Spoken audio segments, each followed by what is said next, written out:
I'm going to eat good food. I'm going to drink good wine. I'm going to live in the joy of the world. And I'm going to take responsibility for the whole thing. I'm going to take responsibility for the whole thing. I'm the freaking Messiah. And here's the thing. And I know that you are too. And I know that we're back to back, right? That we're together, right? And I know you've got my back and I've got yours, and we're both freaking Messiah together. And we're both taking responsibility for the whole thing. And from that place, from that realization, we can launch an energy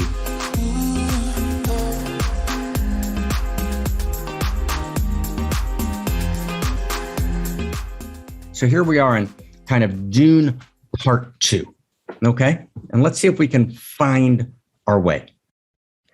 So I want to encourage everyone to listen to last week, but I'll give a little bit of an introduction so we'll be able to find our way in. We're going to do this in a new way, so we'll recapitulate it in a way which adds something significant, okay? So we have a drum roll? We have a drum roll. Are we ready to go? Are we good? Okay, so here we go. So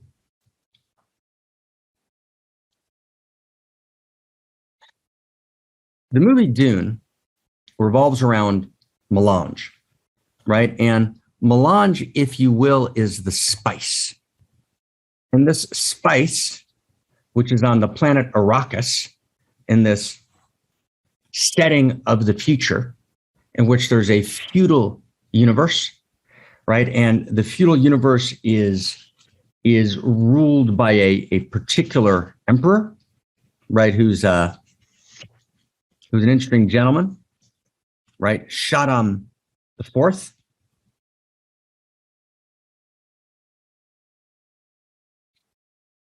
And he's the kind of the Padisha, right? The ruler of the known universe. He's from the house of Carino.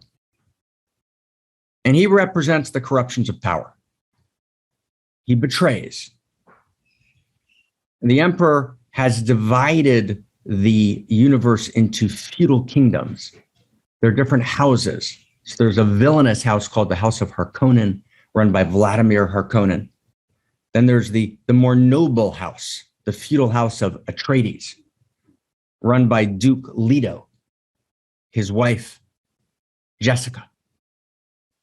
And there's key groups of people. And in these groups of people, there are the Space Guild. And the Space Guild have consumed the spice, which is a psychedelic substance. But it's a psychedelic substance that gives not only a vision in a journey, but actually when you ingest the substance and you ingest the journey, and you know how to ride the journey, you know how to do the journey, it actually transforms you. And so the people that are running the Space Guild are the people who have taken the melange, right? They've taken the spice, right? You with us, everybody? They've taken the spice, they've taken the melange, and they've learned to traverse space-time, right? They've learned, and that actually is what's opened up the galaxy. Galactic travel is based on the spice. So the entire galaxy is actually held together through an ability to traverse space-time, which comes from, right, the ingestion of the spice. Now, that ability is not perfect, right? And it's limited in many ways, but that core ability exists in the universe, and the Space Guild runs it, and it comes from melange, and it comes from the spice. And then there's the Mentats, which are the men who have become supercomputers. They're still men, but they've developed certain dimensions, right, which are often associated with the masculine, not with men, but with the masculine. But in this movie, 1965, pre-gender sensitivity, they're associated with men, and these men become Mentats. This is a world in which artificial intelligence is outlawed, so the men themselves become the supercomputers. And then there are the Bene Gesserit, who are the mystical, feminine, shamanic, political shadow players, right? And Duke Leto of the House of Atreides, married to Jessica, his wife Jessica is of the Bene Gesserit. Her son is Paul. Now, interesting, right? We mentioned last week, and I'm just going to do just a 1-second review. We mentioned last week, right? So we'll get a sense of it. We mentioned last week that the Bene Gesserit, right, are a messianic line, and that's critical. David is from the house of Jesse. Jesse is the messianic line. The Bene Gesserit, it's like the Hebrew word Bnei Israel, right? The children of Jesse, right, are the Bene Gesserit are those people who are responsible for the messianic line. Does everyone get that? So the Bene Gesserit are messianic agitators, or the Bene Gesserit are the people who are agitating, who are activists seeking to create, right, a new human and a new humanity. So Jessica, aka Jesse, in the old messianic texts of Hebrew wisdom, the Bene Gesserit, right? She's part of the order of the Bene Gesserit, who are utopians, right? They're actually standing, they work within the political order, but they're actually seeking to subvert the political order. Now, Jessica falls in love with Leto, the Duke of the House of Atreides, who never marries her. It's a strange thing. He never marries her. In the movie, right as he realizes he's going to die that night, he says, "I should have married you." Right? One of those, right, tragic, beautiful moments. But she loves him dearly, and Leto wants a son. Does everyone get that? Leto wants a son. So because she loves him, even though she has instructions from the mother superior in the Bene Gesserit to have a daughter, and the plan of the Bene Gesserit is that daughter of Jessica will then birth the Kvitzat Hadrach, aka the Messiah, right? She decides that she can actually change the course of history. She believes that she has the capacity to bring together her shamanic mystical skill with Leto's political, diplomatic, powerful, visionary leadership, and they can actually download into a boy both the feminine and masculine, the line and circle qualities of cosmos, and a new Heros Gamos and a new divine marriage. Because the core of the messianic movement is to generate a new human and a new humanity. The new human is not masculine or feminine, not male or female, but is a unique gender, right? A unique integration of the masculine and feminine, or what we often call the line and circle qualities of cosmos.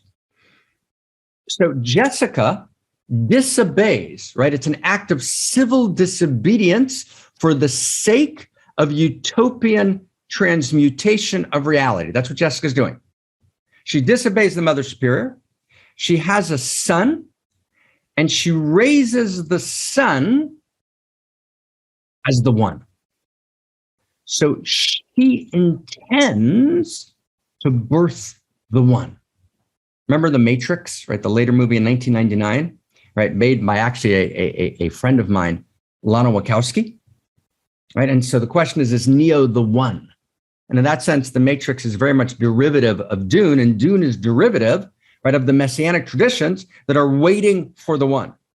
And so the figure of Jesse, the messianic figure, is a messianic agitator who moves to birth the one.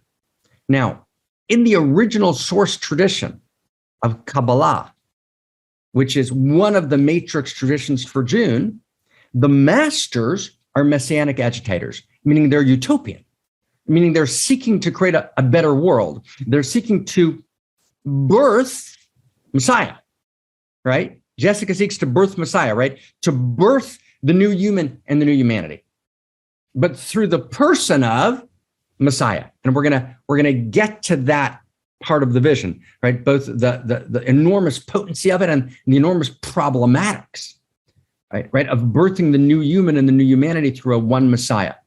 But let's bracket that for a second, okay? So we got a sense of what's going on here. Now, let me say one more thing. We're just kind of stepping in. So spice is on the planet Arrakis.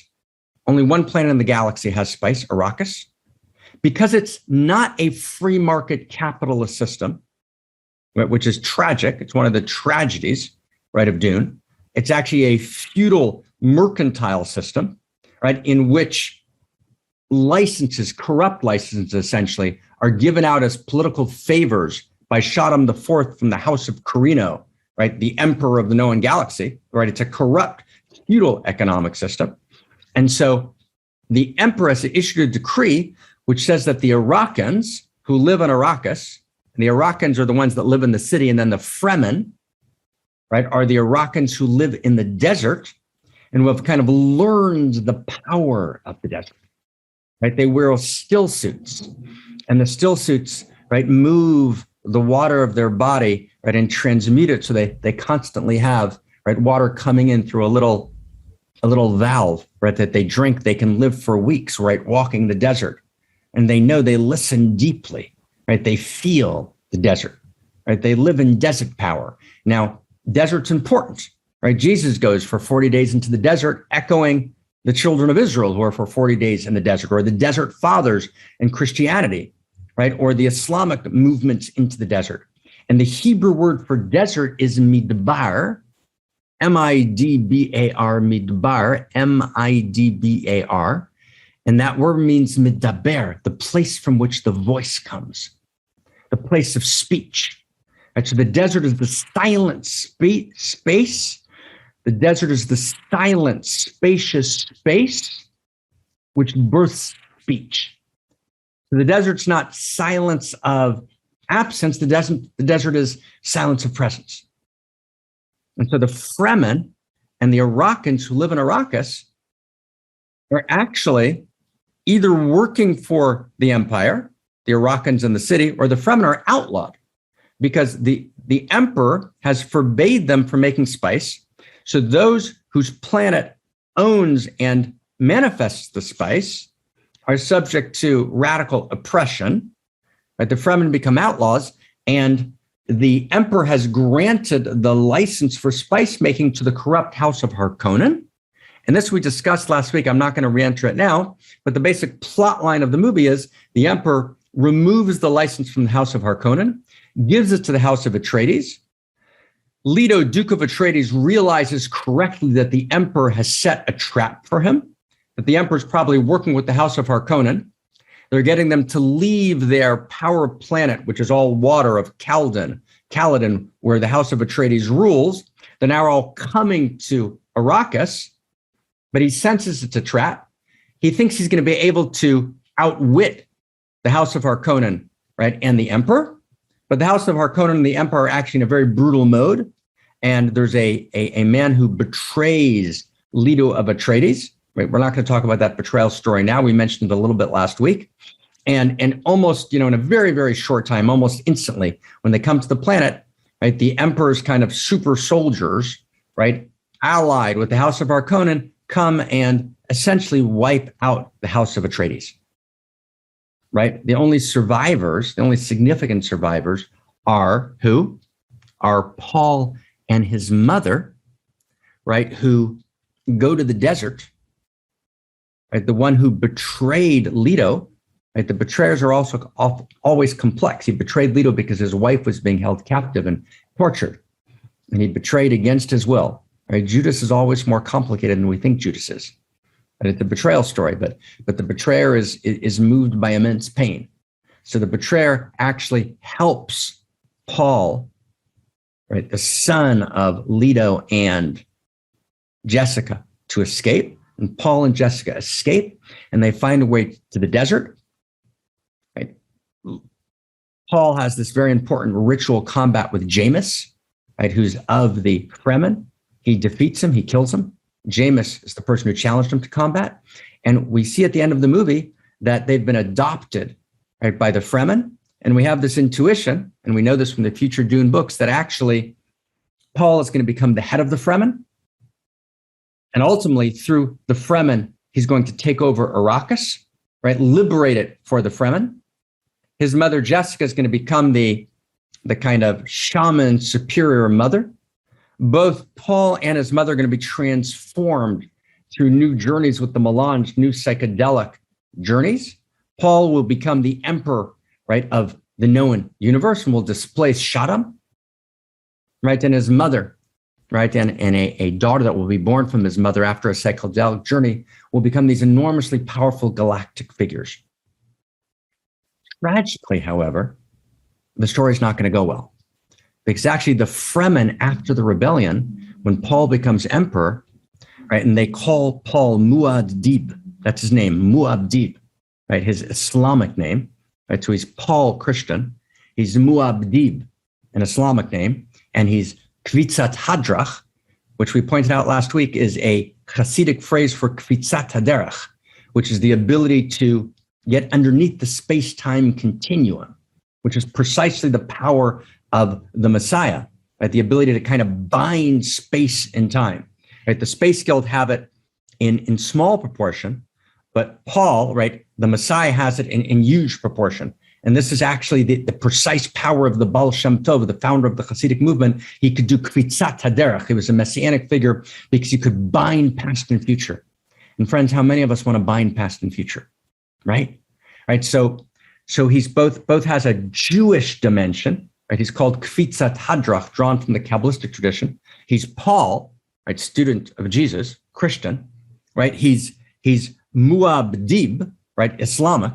And then in that, Herbert is trying to merge these three great religions, right, into a new potentiality, even as he senses the enormous danger of each. Now, all of that is context. Okay, all of that is context. Now we want to really talk for a few minutes, okay? It's the next few minutes that count. This was all, we're just kind of finding our way, right, into the conversation. So what's at stake here? Okay, what's at stake? So now we're going to have the conversation. And to have a real conversation, we needed to set the context. Does everyone understand that? We need to actually do the work of setting the context. Now let's have a real conversation. What's happening here? What's at play? Okay. What's at play is, how do we create a better world? What's at play is how in this moment between utopia and dystopia do we actually create, right, that vision of a new world? Now, let's stay close. In the great traditions, the better world was made dependent on a particular form of leadership. And that form of leadership was called Messiah. And Messiah was the one who incarnated in her body, in her spirit, in her psyche, in his body, spirit, and psyche. The Messiah was the one who incarnated the new human in the new humanity. That's what Messiah is. Right? The literal Hebrew word Messiah is Mashiach, the one who can have the great conversation.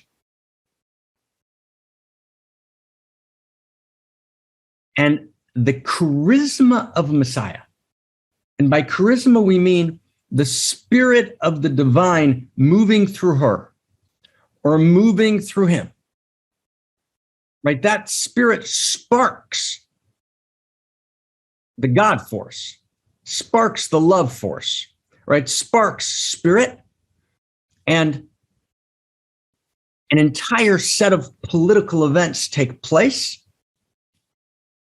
sometimes painful, sometimes apocalyptic. The Messiah operates both as a political leader and a spiritual leader, and ultimately, the world is transformed, a new order emerges. Now, let's stay really close here. The notion of a new humanity and a new human is unbelievably important and correct. And we've talked about that many times in One Mountain before. So I'm just going to say a word about it, right? Just a word. And then we're going to focus directly on Dune.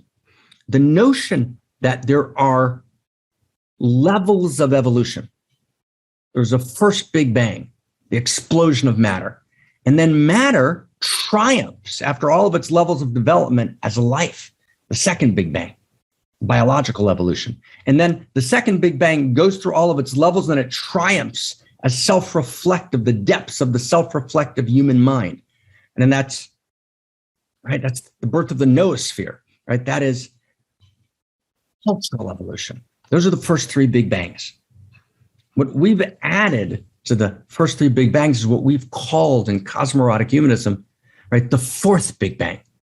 And the fourth big bang is the notion that just like matter triumphs in life, and life triumphs in the human self-reflective mind, the first three big bangs, the human self-reflective mind triumphs. It goes through all of its stages of development, but we don't just remain at this plateau of humanity. There's an evolutionary impulse. There's a movement, and there's a movement towards the fourth big bang.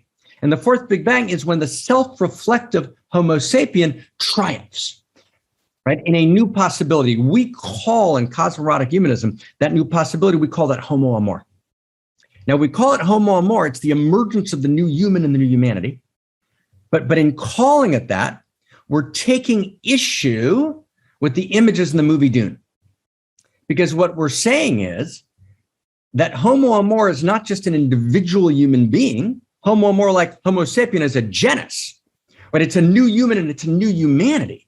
It's not just one Messiah. It's the democratization of messianism. But now we got to go close, and we're gonna finish with the code. But we're gonna, before we finish, now we're gonna go deep. Okay.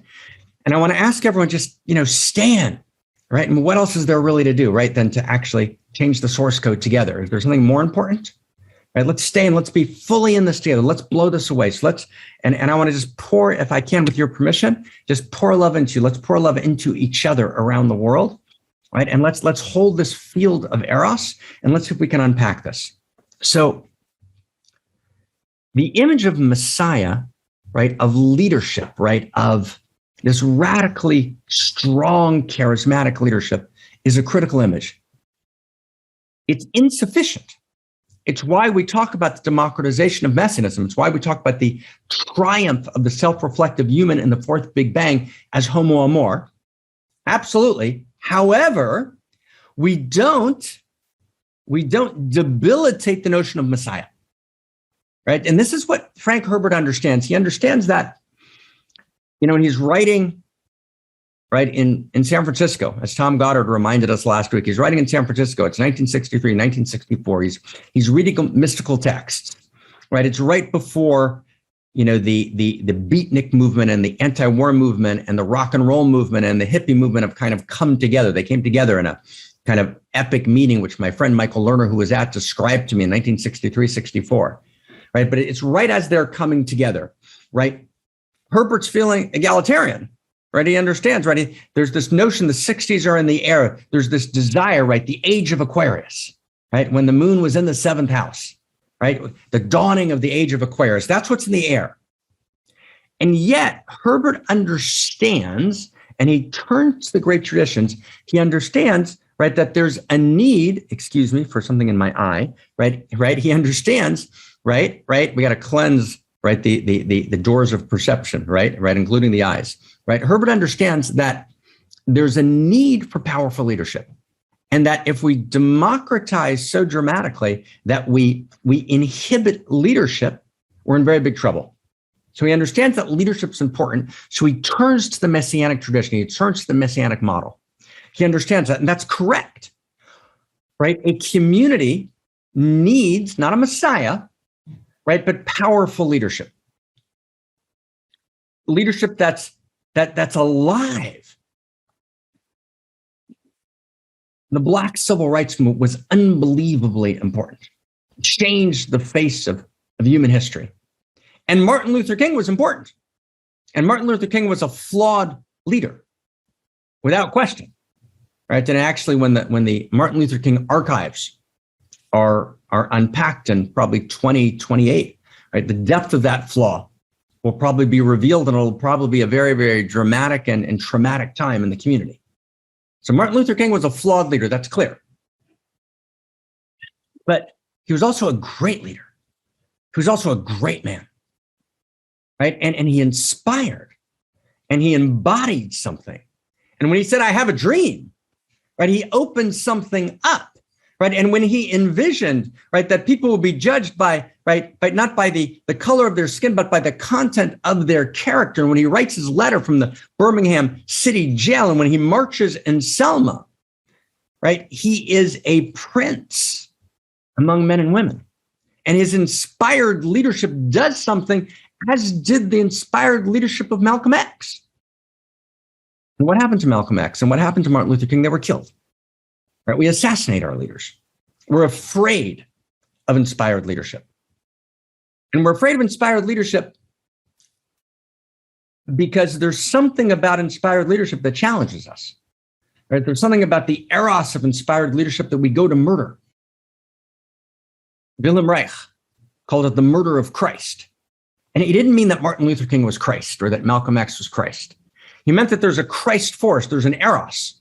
I had the privilege of writing together with Dr. Kincaid, writing a book called A Return to Eros. The last essay is called The Murder of Eros. We go to murder Eros. And we have to learn as a community not to murder Eros. We have to learn not to crucify Christ. We have to learn, right, to allow our leaders to emerge, to hold them accountable, and also to call them to their leadership. And not to create a world in which every person would actually has the blueprint, the chip, right, to provide power for leadership doesn't, because they understand that they're going to be crucified. Right? So we've crucified our leadership, right? Post-modernity, right, by definition, right, seeks to destroy leadership, right? Any notion, right, of attainment, right, of hierarchies of attainment, right? We've rejected. Even in science, we're rejecting hierarchies of attainment. In science, we still understood, right? There's a physicist. The physicist understands physics, that there's a hierarchy of attainment. Even there, we're challenging in many ways hierarchies of attainment and challenging science in ways that are actually unconscionable. So there's a moment which Herbert recognizes, which is about the critical importance of charismatic leadership. And no one should take a piece of this clip, and only the piece I just did and not the piece we're about to do. And Herbert also recognizes the dangers of leadership. So I want to go to the first step. So the first step, right? The first step in a powerful vision of the future is we need to re-embrace leadership, number one.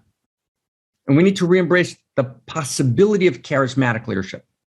And we need to, right, claim our messiahs, right? And we need to claim our Martin Luther Kings and not assassinate them. And we need to claim our Malcolm X's and not assassinate them. We need to claim our Robert F. Kennedys, who between 1963 and 1967, read Jack Newfield's book, was completely transformed after his brother's death and emerged actually as a powerful human being. And we assassinated him. We have to learn, right? And Gandhi, we assassinated him. And the list goes on. Right? We have to actually, as a community, take responsibility not to murder, right, our messiahs. It's a very big deal. That's step one. Step two.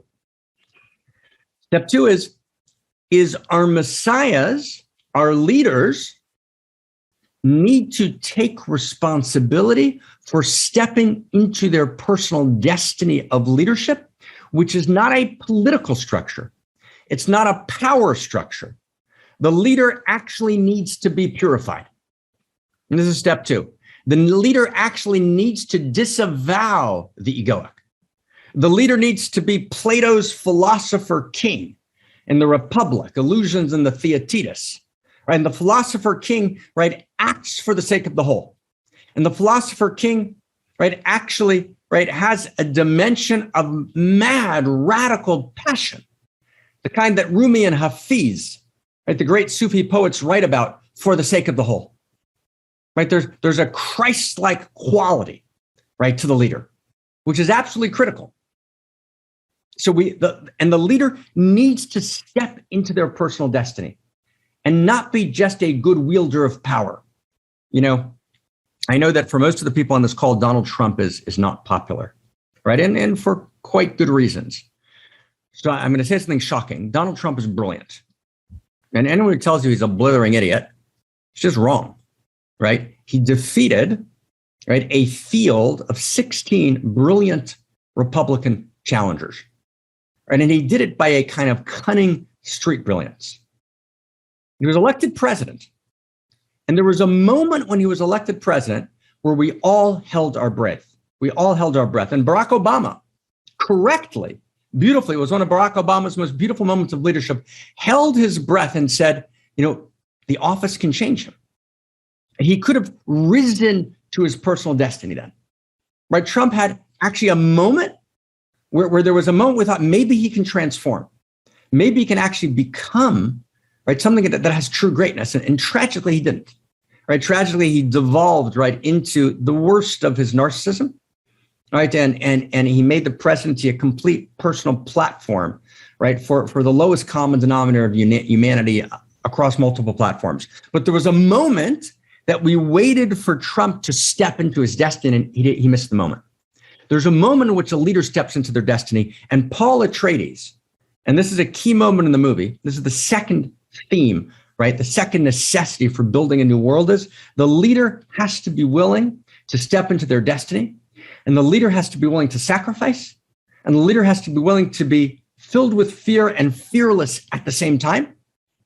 And the leader has to, at some point, right, risk everything, right? Take their unique risk to emerge into the radical, unique self of leadership, so that it's not enough to have the capacities. It's not enough to have, right, what the B'nai Gesserit through Jessica gave him. It's not enough to have what Leto, his father, gave him. He's got to step into his destiny. And there's this moment in which Leto speaks to Paul, this gorgeous father-son moment. Do you remember it in the movie? When he says, you'll find your way, right? Leto says to his son, I want it to be a pilot, but you're going to find your way. And this ring is going to be yours, right? And so the leader has to be committed, and we have to support the leader, right, in choosing their destiny. That's two. That's two.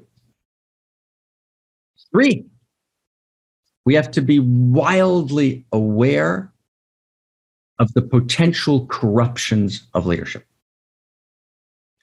And the leader, this is number 3, and this is critical. The leader is both at the center and not at the center at all. The leader is subject to, bound by, and responsible for the embodiment of and the articulation of a higher ethos, of first principles and first values, of the story of value, of what we sometimes call the Dharma. When our friend Terry was running LifeSpring seminars, there might have been a leader of the seminar, right? And that leader had to take responsibility, but there were a set of principles that leader was bound to. The leader always must bow. A leader that doesn't bow reverentially to the emergent order, to the new cultural enlightenment, which they are channeling, the leader who doesn't place the Dharma at the center. The center can never be, and this is one of the great mistakes of the Guru Yoga tradition. The Guru Yoga tradition understood the first 2 points that we made about leadership, about messianism, about charismatic leadership in the best and holiest sense of the term. But the Guru Yoga tradition, whether it was in the East or in dimensions of Hasidism in the Western traditions, particularly in the Judaic tradition, right, the Hasidic master, that Guru Yoga Hasidic master tradition didn't understand sufficiently that at the center of the room is the Dharma, are the principles, right? And the principles and not the leader always has to be at the center. The leader embodies the principles, the leader articulates the principles, and the leader bows before the principles. Okay, that's 3. And if the leader is misaligned with the principles, then it's our job to bring the leader back into alignment.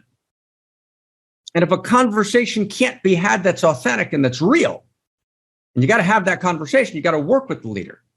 But if that conversation is impossible, if the leader is crossing certain lines and won't actually acknowledge that they are an imperfect vessel for the light, if the leader's not involved in doing their own shadow work, if the leader's not involved in actually their own personal transformation all the time, right? If the leader arrogates to themselves intrinsic authority based purely on their person, that leader must be removed.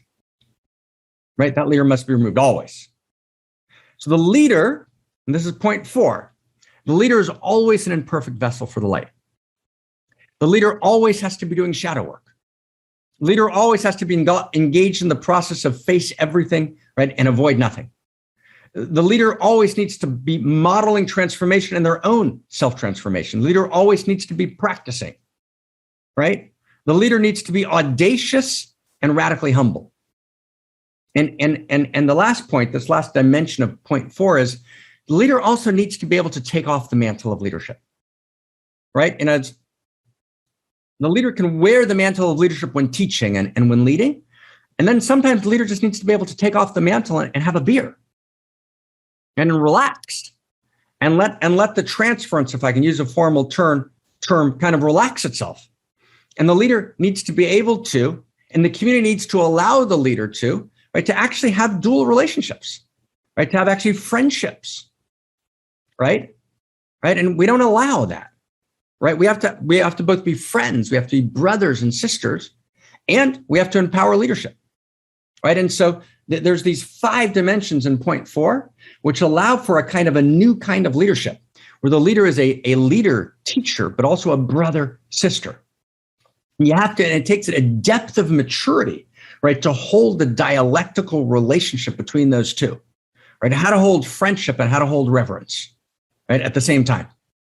Right. And it takes an enormous depth, right? The depth of the student. By the student, we don't mean the 10-year-old. We mean the 50-year-old wise one who's the student, right? You know, there's 4 people. Christina knows this, that I dream about all the time. And all 4 of them are in different ways my teachers at key times in my life. And I dream about them several times a week. And often the dreams are painful. But I'm in relationship to them all the time. I'm a student. I'm never not a student. And me, Mark, my fundamental posture in the world is I'm a student, right? You can't be a leader or a teacher if you're not a student. You've got to hold both. You've got to hold that dialectic, right, within yourself. And you've got to hold appropriate dual relationships with people, because your relationships are dual.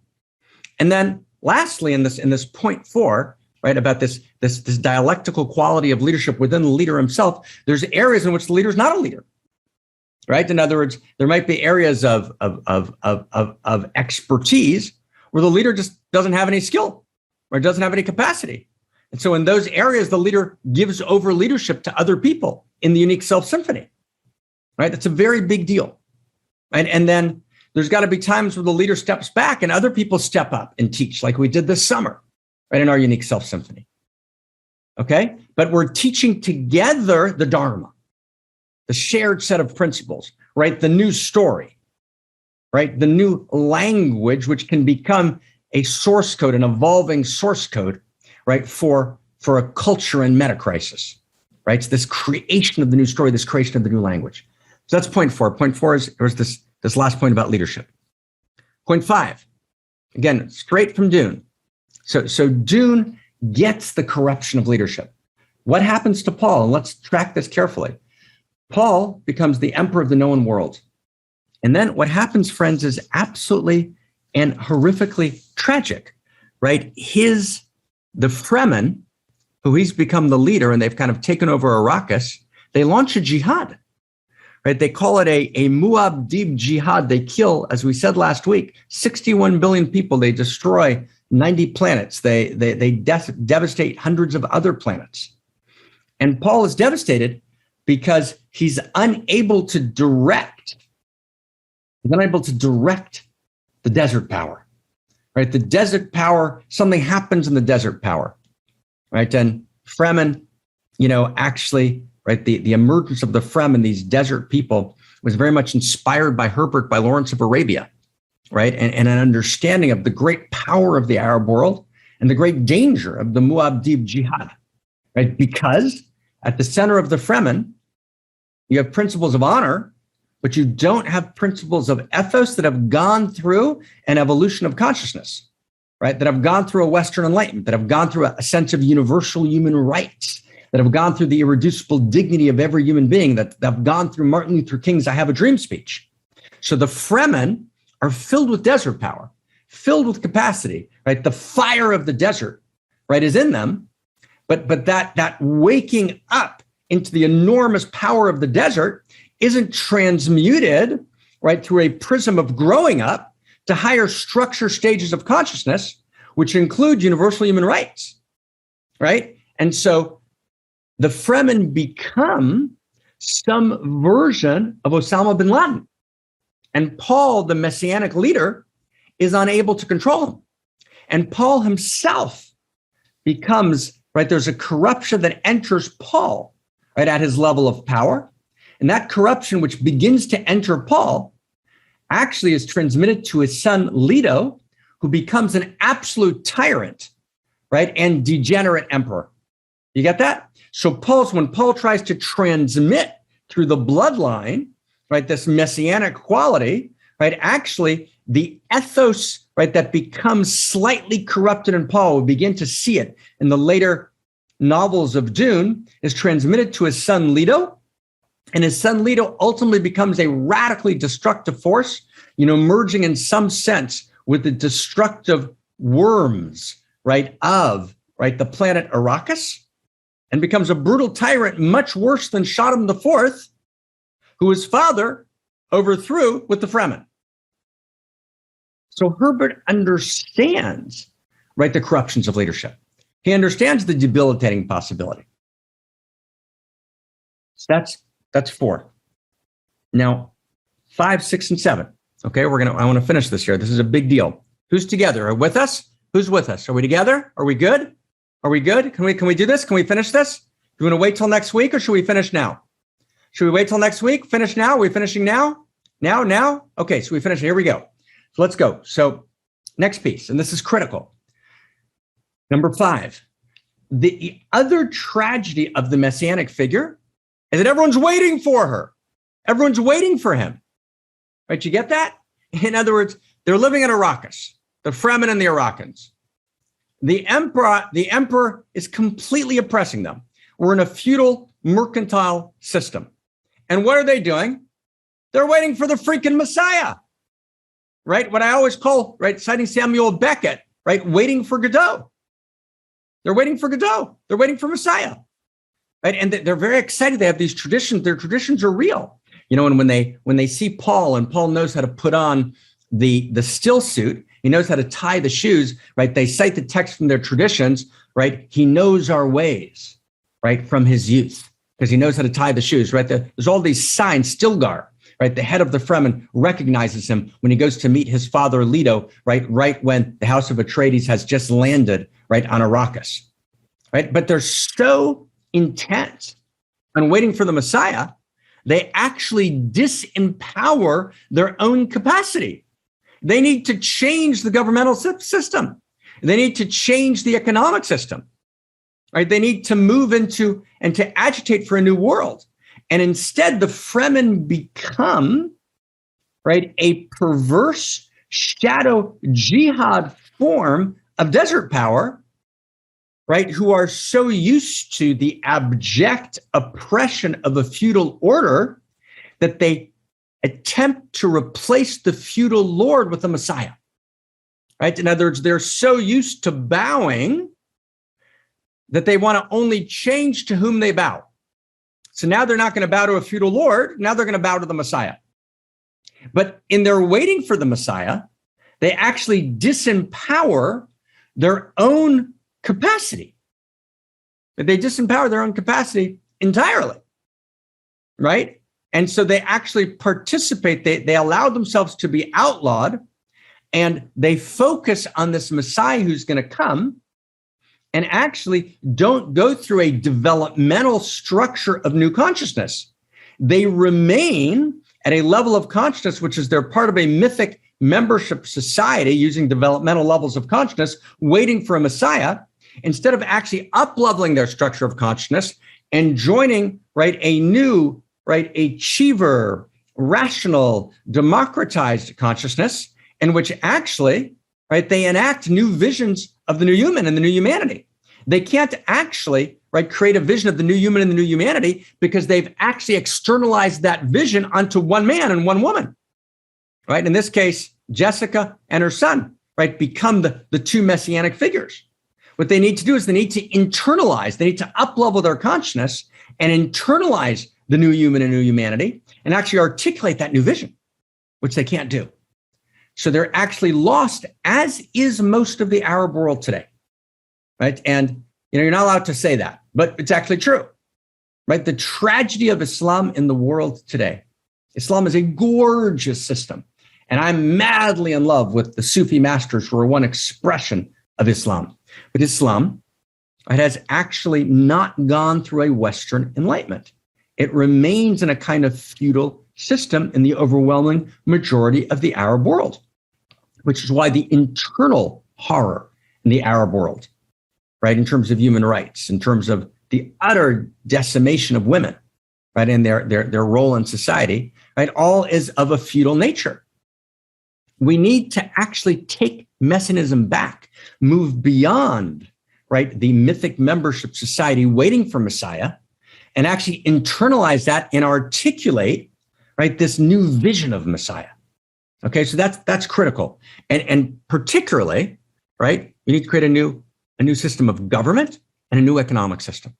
Okay, so that's point 5, right? Point 6, and then we're going to get to the last one, which is point 7, which is the key. But first, point 6. Point 6 is really important. Political leadership and psychedelic leadership need to come together. Right? Does everyone get that? Right? Political leaders need to be mystical leaders. Plato was right when he talked about the philosopher king. Leaders should do psychedelic journeys. Unbelievably important. But, a psychedelic journey by itself is irrelevant. What the 60s didn't get, unless it's mediated through a dharma. It's mediated through higher levels of consciousness. It's mediated through principles of ethos, which are established, validated principles, right? Without a universal grammar of value, which is a context for our diversity. A universal grammar of value is not a world government hegemony, right? It's not a totalitarian Orwellian vision. It's the opposite, right? Actually, first principles and first values stand against feudalism. Right? The only thing that can ever stand against the power of feudalism, whether it's techno-feudalism or it's Shaddam IV, is first principles and first values before whom we all bow, right? Every nation and every leader, right? So it's critical, number 6, that the leader and the community both expand consciousness, right? Psychedelic journeying, mystical practice should become part of the absolute core. However, what you do is you have, like my colleague Jamie Wheel, in his book, Stealing Fire, there's this enormous kind of, sense of let's all take mystical journeys, right? Let's hack our life systems. That's how they like to say it.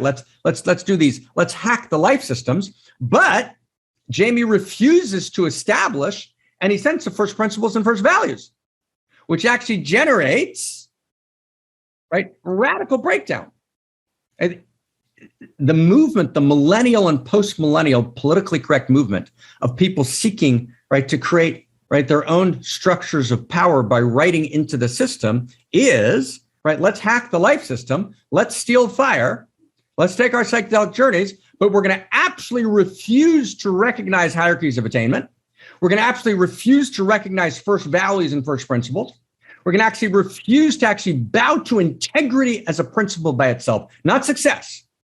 You can dress up success in all sorts of pretty costumes and all sorts of clever phrases. But actually, where's integrity? Where's friendship? Where's loyalty at a higher level of consciousness? Where's ethics for real? Right? And I've tragically found, right, that the most sophisticated presentations of kind of dressed up consciousness, right, all bypass first values and first principles.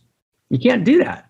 You can't, right? In other words, so on the one hand, right, number 6 is, right, we need psychedelic journeys, right? We need to steal fire, right? Prometheus was right. We need to all become Prometheus. We need to steal fire, right? We can't just have the Eleusinian mysteries, right, be for the the elite of Greece, the Eleusinian mysteries, right, which formed Western civilization, need to be made available. We need to hack our life systems. Everyone should be journeying, but everyone should be journeying only after I've actually practiced for a couple of decades ethos based on first principles and first values of goodness, right, of truth, right, of integrity. And when we actually live in a postmodern context, which has deconstructed value, right, and we refuse to actually claim first principles and first values, and then in its stead, we do our journeying, then we get precisely the shadows of Dune. In other words, Paul Atreides has no first principles and first values that he can actually clearly articulate, which is why he can't actually call the Fremen to account. Paul has enormous psychedelic power. He's able to bind past and future, right? He can be everywhere in the known universe. He's a virtually divine figure, but he's actually not articulating, right, principles of ethos before whom he bows and before whom he can therefore demand that his Fremen followers bow, right? In other words, both the Fremen, right, and Paul are lost in the psychedelic journey, right? The Fremen are lost in the intoxication of desert power, right? While Paul is lost in the intoxication of his expanded psychedelic capacity. And this is one of the things that the Western world developed a set of ethical principles that are critically important, universal human rights, critically important. Along came postmodernity with the likes of my colleague and friend, right, Yuval Harari, right? We haven't had dinner yet, but he's a good man. And I'd love to have dinner. Let's have dinner with you and your awesome husband, Yitzchak, who got your work going, right? But then along comes Yuval and says that all these principles of Western society are just social constructions of reality, parroting postmodernity. They're just fictions. They're just figments of our imagination. No, they're ontologies. We actually can reveal, right, evolving values. Psychedelic journeys without evolving values don't work. That's the point of Paul Atreides, right? That's the point of the Fremen run wild, right? Doing the Muad'Dib jihad, right, in the name of their master who has nothing to do to stop them, right? Destroying worlds upon worlds. Okay, that's point 6. And finally, we finish with point 7. And point 7 is the big deal, okay? Anyone still alive for point 7? I know we've been going a little while. Are you ready for point 7? Are we ready for point 7? Who's in? Right? Who's in? It's always at the end where it happens. Point 7 is everything, right? Everything is point 7. Okay, this is where we need to go. We need to get to point 7. So, friends, point 7 is the whole thing. Point 7 is how we started, and this is what Herbert senses, but he can't quite find. The Fremen become a social hive, right? They become a superorganism, a word popular today, right? But a superorganism that's a social hive that then destroys worlds because they're sans first values and first principles. We don't need a social hive. We need a unique self symphony. And a unique self symphony is based on the democratization of messianism. And that's precisely what we mean by unique self. The entire notion of unique self is not, right, my Myers-Briggs special talents of my separate self. No, the notion of unique self means I've actually transcended the limiting identity of separate self. I actually experienced the whole in myself. I've moved from separate self to true self. And the total number of true selves is 1. And I'm part of the larger superorganism. And I actually experience myself as a bee in the larger hive, but I'm a bee who's uniquely individuated. I'm not just true self, I'm the unique expression of true self. And in the language, right, of the messianic mystics who formed Dune, I literally niyah chelek mikomat HaMashiach. I participate literally in the body of Messiah, in the stature of Messiah. I am literally the arm of Messiah. I'm the verb of Messiah. I'm the dangling modifier of Messiah. I'm the noun of Messiah, right? I am Messiah in action. And we actually create a collective messianship. We don't disinhibit leadership. We empower leadership, right? But we empower leadership as part of or in the context of, right, a musical score, which is played uniquely by every instrument in the Unique Self Symphony. And this notion of the democratization of messianship, the democratization of the messianic capacity, where I actually understand that I'm not on the sidelines. I'm not just writing a check, right? I'm not just showing up, right, comfortably in a way that serves my life. I'm the freaking Messiah. That's what the democratization of messianism means. I am the freaking Messiah. That's it. I'm the freaking Messiah. And the whole thing depends on me. And the entire world is in balance, 50-50. 50-50. It's precisely like that. And it's teetering in the balance. And my next action will tip it over. That is the consciousness of Messiah. I'm willing to, I'm going to eat good food. I'm going to drink good wine. I'm going to live in the joy of the world. And I'm going to take responsibility for the whole thing. I'm going to take responsibility for the whole thing. I'm the freaking Messiah. And here's the thing. And I know that you are too. And I know that we're back to back, right? That we're together, right? And I know you've got my back and I've got yours, and we're both freaking Messiah together. And we're both taking responsibility for the whole thing. And from that place, from that realization, we can launch an energy. It's not just Paul Atreides, son of Jessica from the Bene Gesserit, and Leto, Duke of Atreides. It's the kid in Montana who's 7 years old to the single mother, and it's the girl in Utrecht, right, who's 11, right, and it's the young man in Corsica, right, who's growing up, right, and it's in Alexandria, Virginia, right, another woman's born as Messiah, right, and it's in Paris, right, and it's in every state of Africa, and it's in New Zealand, right, and it's all over, right, Asia Minor, right, and it's in Mexico, not just in Tulum, but in the slums of Mexico City, and it's in Colombia. Right? Messiahs are being born every place. That's what it means to be a unique self. To be a unique self means that I actually know that I have a note to play in the Unique Self Symphony that's needed by all that is. And that note may be played publicly on stage in the Carnegie Hall of my life, or it may be played privately in an utterly private, heroic interaction that takes place between me and another person. Or it might take place in a heroic transformation that takes place in me. But the actual mystical realization of the melange of the spice is that, my friends, brothers and sisters, right, here's the realization of the dream, right? We're all connected. We're all utterly connected to each other. We're literally part of the same field. That's what the spice realizes. We can bind past and future. There's a covenant between the generations. We're here to complete the past, and the past is actually present.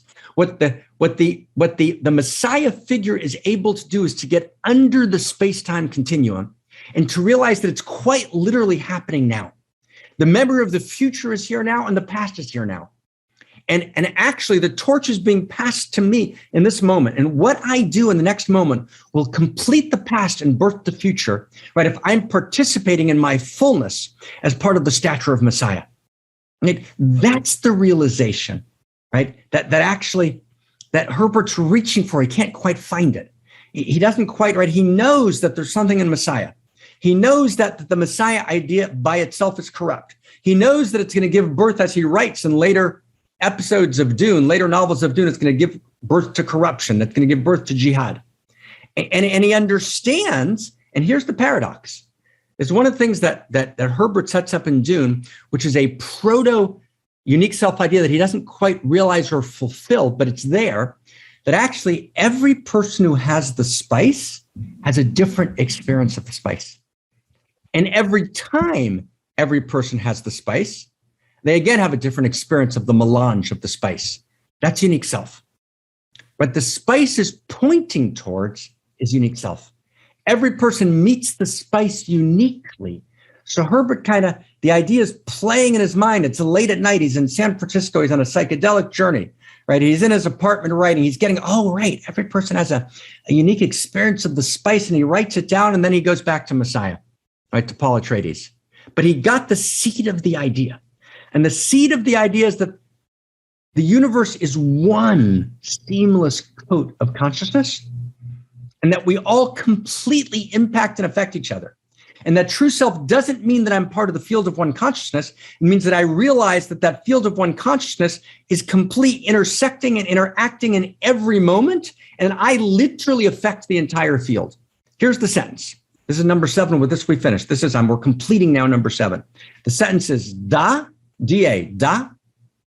Second word, ma, M-A, dama, limala, L-E-M-A-L-E-H. Da ma lamala, colon, M-I-M-C-H-A. M-I-M-C-H-A. 4 words. Da ma lamala mimcha. Da, know, but know intimately. Carnal knowledge, know intimately. Ma lamala, all that exists in all worlds, mimcha, comes from you. Right? You are the Messiah. Literally, you're the Messiah. And so am I. And so are we together. Right? That's a unique self symphony. Right? And that's why my holy and broken hallelujah matters so much, because there is a blaze of light in every word. It doesn't matter which you heard. Right? It's always, right, the holy and the broken hallelujah. And your story is chapter and verse in the universe story. So friends, let's read the code, and let's read it together wherever you are in the world. Let's find the code. It's going to appear. I have a feeling it's going to appear in the chat box. And all we just did today is we just summarized the code. Right? So let's read the code. We need leaders. We need messiahs.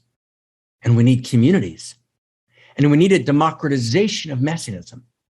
We don't just need messiahs. Messiahs alone are dangerous. We need dharma.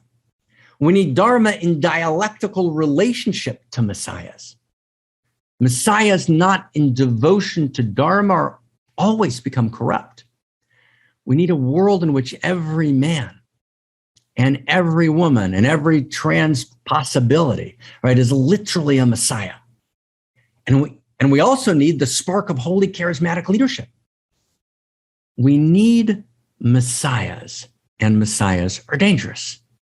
Right? The community of democratized messiahs, animated by authentic leaders, is the holy paradox and the holy vision that we aspire to at this moment in history. And I just want to add one thing, last word. You are the freaking Messiah. And so am I, right? And so are we.